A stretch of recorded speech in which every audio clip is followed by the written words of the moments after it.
Subscribe कीजिए शोध India channel को और बेल आइकॉन पर क्लिक कीजिए फॉर लेटेस्ट अपडेट।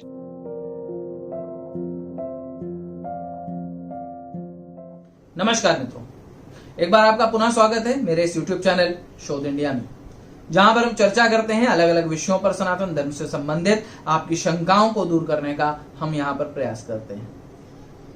जो भ्रांतियां और शंकाएं आप तक पहुंचा दी गई हैं और आपके मन में उनके लेकर के कोई ना कोई प्रश्न है, तो उसका उत्तर देने का प्रयास हम यहां पर करते हैं। और आज का जो हमारा विषय है वो है श्री तुलसीदास जी द्वारा रचित रामचरितमानस का। जी हाँ, उसके अंदर एक चौपाई आती है, ढोल गंवार शूद्र पशु नारी सकल ताड़ना के अधिकारी। ढोल गंवार शूद्र पशु और नारी, ये ताड़ना के अधिकारी।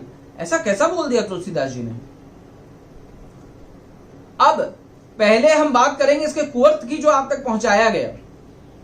कुअर्थ ये है, जो आपको मिसगाइड किया गया वो ये है कि यहां पर दो शब्दों को उठाया गया, एक ढोल और एक ताड़ना, और गेम कर दिया गया आपके साथ। जब मैं इसे सुनता हूं ना, मुझे बहुत हंसी आती है कि किस प्रकार दो शब्दों को उठा करके आपको आपके धर्म से विमुख कर दिया गया, आपको आपके धर्म में ही शंकाएं पैदा कर दी गई, आपको रामचरितमानस में ही शंका पैदा हो गई। कुछ बहुत ज्यादा ज्ञानी लोगों ने तो ये तक कह दिया, अरे ये तो तुलसीदास जी ने लिखा ही नहीं है, ये तो मिलावटी लोगों ने मिला दिया है, ये तो बाद में लिखा गया है। मैं ये मानता हूं कि हमारे धर्म ग्रंथों के साथ जब हम गुलाम थे तो बहुत बार छेड़छाड़ी हुई है, बहुत ज्यादा चीजों को छेड़ा गया है।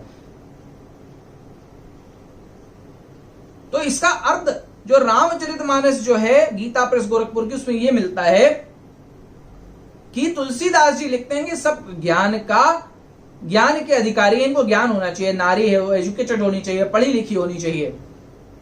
गंवार, उसको एजुकेशन की जरूरत है। पशु, उसे भी ज्ञान की जरूरत है, ट्रेनिंग की जरूरत है। आप आजकल डॉग्स की ट्रेनिंग कराते हैं। ऐसे पुराने जमाने में जो पशु होते थे, इनको युद्ध आदि में इस्तेमाल किया जाता था, जिसमें हाथी, घोड़े, कुत्ते, इन सभी को ट्रेनिंग दी जाती थी। गाय को ट्रेनिंग दी जाती थी। घर वो वन जाते थे घास वगैरह चरने, फिर वापस घर आते थे, उनको वो रास्ते का ज्ञान होना। ढोल, अब बोलेंगे ढोल को कैसा ज्ञान? तो ढोल का ज्ञान मतलब ढोल बजाने का ज्ञान। अब मैं इसका सही वृत्तांत आपको आज बताता हूं, जो जगत गुरु शंकराचार्य और श्री रामभद्राजी आचार्य जी ने बताया है। यहां पर जो ताड़ना शब्द का प्रयोग किया गया है, वो शब्द का अर्थ है ताड़ना यानी देखना। अवधी भाषा में, यानी उत्तर प्रदेश की जो भाषा है, उस भाषा में जिसमें तुलसीदास जी ने रामचरितमानस लिखी है अवधी भाषा में, उसमें ताड़ने का अर्थ है देखना। वहां पर आमतौर की भाषा में बोलूंगा, थोड़ा सा गलत बात है वो, लेकिन एक उदाहरण के तौर पर मैं बता रहा हूं। आपने सुना को लोग बोलेंगे लड़कियां बड़ी ताड़ते हैं, अरे आजकल ये बड़ा ताड़ रहे हैं, या फलाने आपको ताड़ रहे हैं।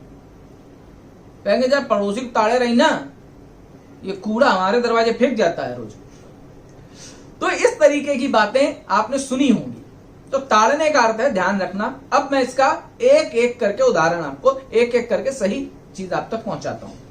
इसमें ढोल को देखने ताड़ने की आवश्यकता इसलिए है क्योंकि अब तो प्लास्टिक के लोग ढोल के ऊपर का जो स्किन है वो प्लास्टिक का बनाने लगे। पहले मरे हुए जानवर का बनाया जाता था, जिसमें पानी इत्यादि पड़ जाने की वजह से वो जो है खराब होने का चांस होता था कि खराब हो जाएगा वो। तो ताड़ना यानी उसका ध्यान रखने की आवश्यकता है। या कोई ऐसा व्यक्ति जिसे उसको बजाना नहीं आता, वो बजाएगा तो फट सकता था। तो ताड़ना यानी उसका ध्यान रखने की आवश्यकता है। ढोल गंवार, अब गंवार की बात करते हैं। गंवार यानी जो एजुकेटेड नहीं है, पढ़ा लिखा नहीं है, या ग्रामीण है, किसी छोटे गांव में रहता है, उसे बहुत सारी बातों के बारे में जानकारी नहीं है, तो उसका ध्यान रखना आवश्यक है। क्योंकि अज्ञानी पुरुष कोई भी गलत कार्य कर सकता है, बहुत जल्दी मिसगाइड हो सकता है। पैसे के लालच में कोई गलत चीज कर सकता है, या अज्ञानतावश कोई गलत कार्य कर सकता है। तो उसका ध्यान रखना, उसको देखे रखना आपके लिए अति आवश्यक है।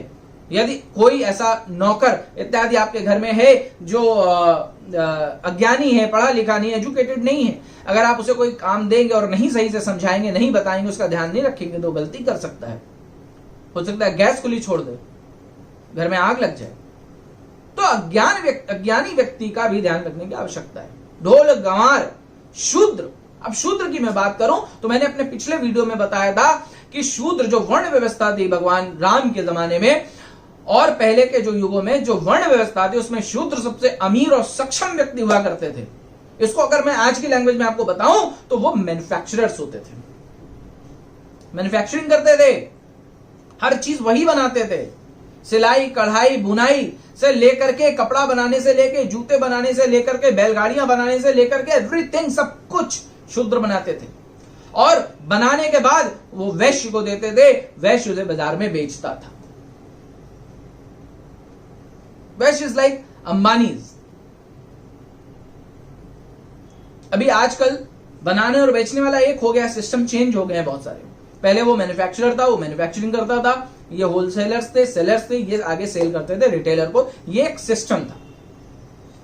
तो उसके ऊपर नजर रखना जरूरी है, पैसे के लालच में आकर के मिलावट ना कर दे। जैसे आज के टाइम में इलेक्ट्रॉनिक चीज पे ISI मार, खाने पीने की चीज में खाने पीने की जो उनके लाइसेंस है उसका मार्क, वेज का नॉन वेज का मार्क, दवाइयां बनती हैं उसका ध्यान रखना। तो एक कहीं ना कहीं एक सिस्टम गवर्नमेंट ने बनाया है कि इन सब पर ध्यान रखा जाए कि ये लोग कहीं गलत तरीके से कोई मैन्युफैक्चरिंग तो नहीं कर रहे, मिलावट तो नहीं कर रहे पैसे के लालच में।